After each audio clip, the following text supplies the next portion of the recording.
Good morning, students. Today in this class, we are starting with our module Elizabethan Era. In the last class, I gave you a brief introduction to the history of England. So it was a quick run through England, starting from early Britain, all those Norman invasions, all those Roman invasions, Norman invasions of Danes. So it was just a capsule version of History of England. In this class, we are moving to our module Elizabethan Era. In this particular class, we will be dealing with this topic, the Golden Age of England, Elizabethan Era. Why Elizabethan Era is known as the Golden Age of England. I will be giving you the socio-political background, and from there you will understand that this era is known as the Golden Age of England. So, what is this Elizabethan period? The Elizabethan era is actually the epoch or the era in English history of Queen Elizabeth I's reign, that is from 1558 to 1603. And historians often depict it as the golden age in English history. You have the symbol of Britannia. If you see the coins of British coins, you will see the symbol of Britannia. And it was first used in 1572, and thereafter it marked this Elizabethan age as a period of renaissance which inspired all those national pride through all those classical ideals. They had this classical ideals, inspirations they got from classical ideals. They had this international expansion and this naval triumph over this much hated Spanish enemy. It was known by the name Spanish Armada. Spanish Armada ഓർത്തിരിക്കേണ്ടതാണ്. Spanish Armada എന്ന് പറയുന്നത് Spain, king Philip started a war against England. So this armada was also known by the name Invincible Armada. They believed that they will be victorious, but the fate turned out to be opposite. England, under all those sea dogs, sea dogs എന്ന് പറയുന്ന English pirates under the leadership of Francis Drake, defeated this Spanish Armada. അപ്പോൾ ഈ പറയുന്ന കാര്യങ്ങളൊക്കെയാണ് ഇംഗ്ലണ്ടിനെ ആ ഒരു golden ഏജിലേക്ക് കൊണ്ടുവരുന്നത്. All those international expansions and all those maritime activities, most importantly. So England was economically healthier, more expansive and more optimistic under the Tudors than any time in 1,000 years, says John. So it became economically healthier, more expansive. We see that England expanding its territories by conquering all those colonies, and it became more optimistic. They believed that they are invincible, and it went on for around 300 years. So talking about Queen Elizabeth I, she was born on 7th September, passed away on 24th March 1603.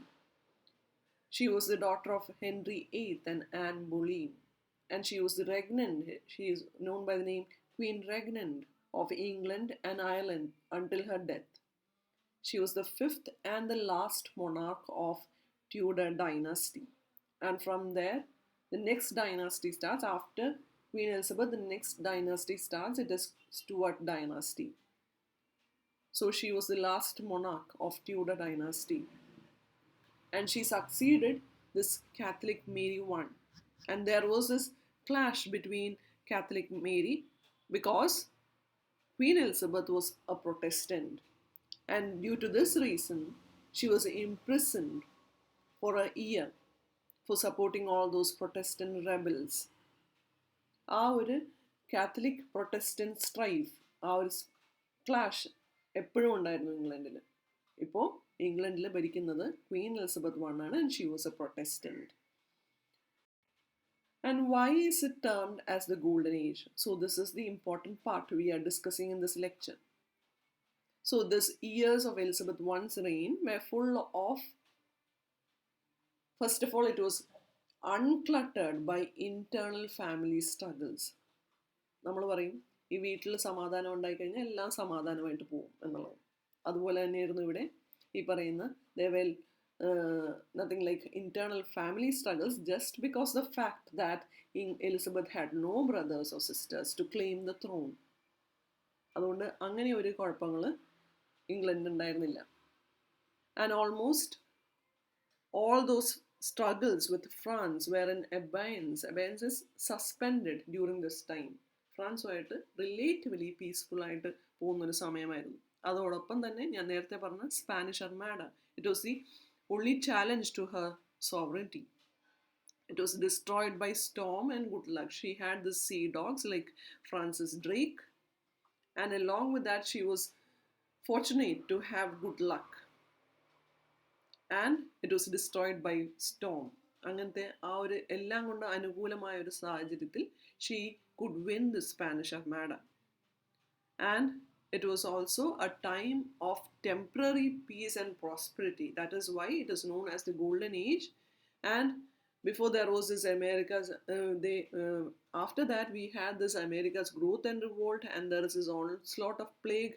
ഇതെല്ലാം ഈ കാലഘട്ടത്തിൽ നിന്ന് മാറി നിന്നു. And with the steady increase in economic power, there was this sponsorship or patronage given to arts. ഈ പറയുന്ന economic പവറിൽ ആ ഒരു സ്റ്റഡി ഇൻക്രീസ് കാരണം ഈ പറയുന്ന ആർട്സിൽ ഇല്ലേ ഒരു കാലഘട്ടത്തിൽ പീസ്ഫുൾ ആകുമ്പോഴാണ് ആ കാലഘട്ടത്തിലെ സാഹിത്യം കൂടുതൽ വളരുന്നത്.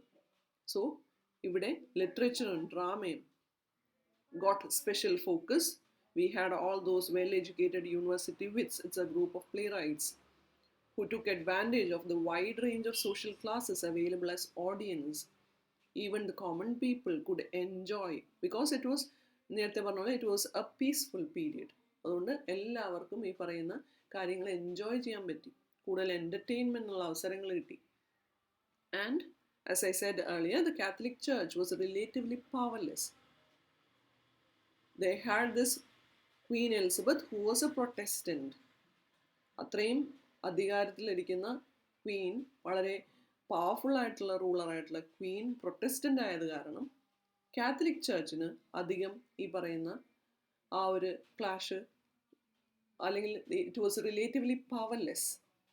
There was this settling of Catholic Protestant strife. They had to submit themselves to the queen. Queen പറയുന്നത് കേൾക്കേണ്ടി വന്നു.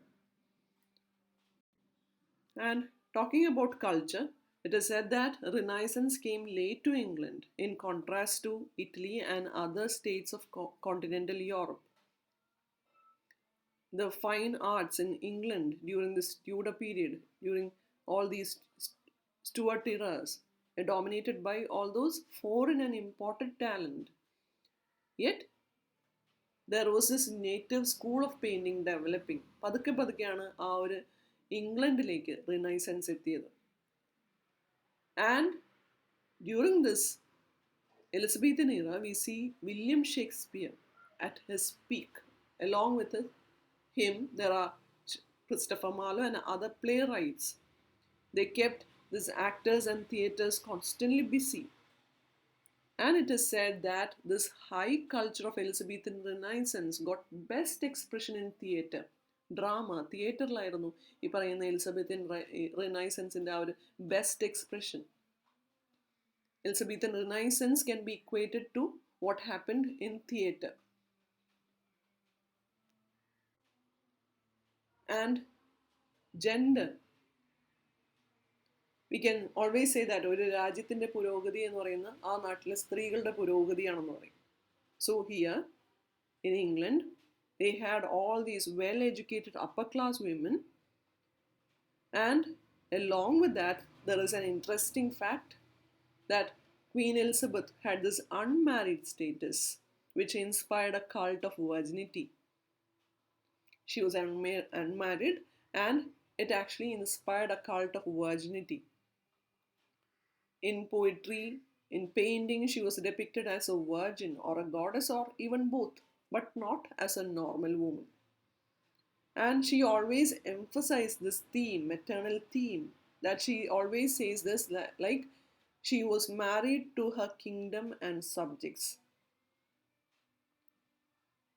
അവർ വിവാഹം കഴിച്ചിരുന്നില്ല, അവരെപ്പോഴും പറഞ്ഞിരുന്നത് ഞാൻ എൻ്റെ രാജ്യത്തിനെ വിവാഹം കഴിച്ചിരിക്കുന്നു. So she was committed to her kingdom and her subjects.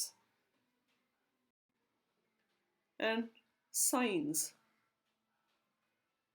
When you come to science, we say that we understand that there is this lack of a dominant genius, or it lacked a formal structure for research, but this period saw significant scientific progress. നമുക്ക് എടുത്തു പറയാവുന്ന ഒരു പേരോ അല്ലെങ്കിൽ ഒരു formal സ്ട്രക്ചറോ scientific റിസർച്ചിൻ്റെ കാര്യത്തിൽ ഉണ്ടായിരുന്നില്ല.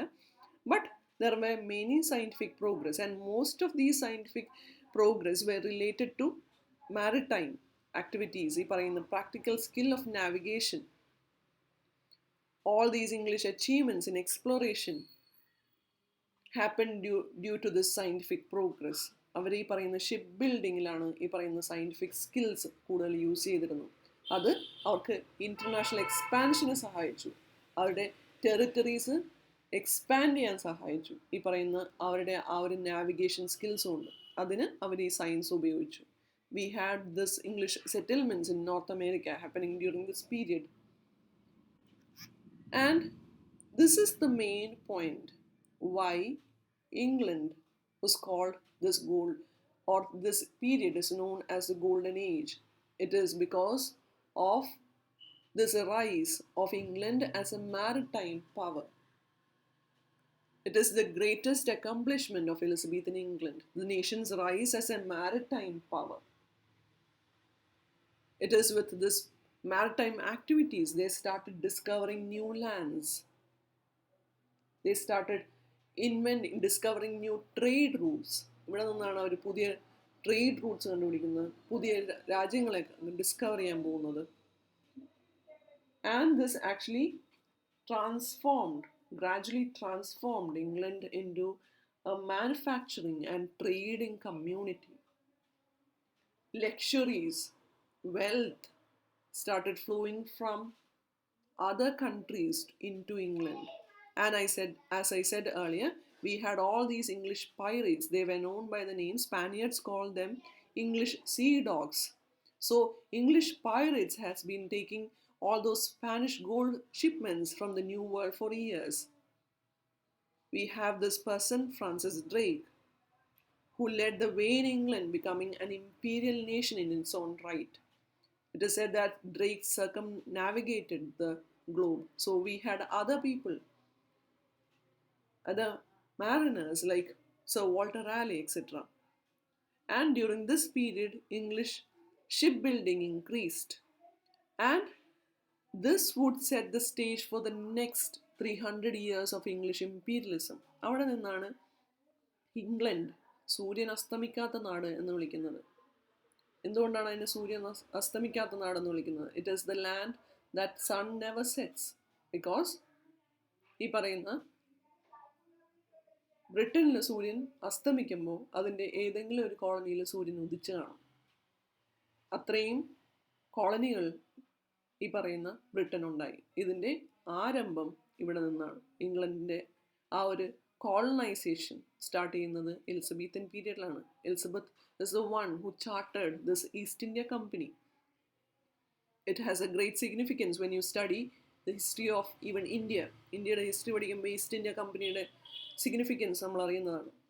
അവിടെ നിന്നാണ് നമ്മൾ ഈ പറയുന്ന ബ്രിട്ടൻ്റെ ട്രേഡിംഗ് ആക്ടിവിറ്റീസ് തുടങ്ങുന്നത്.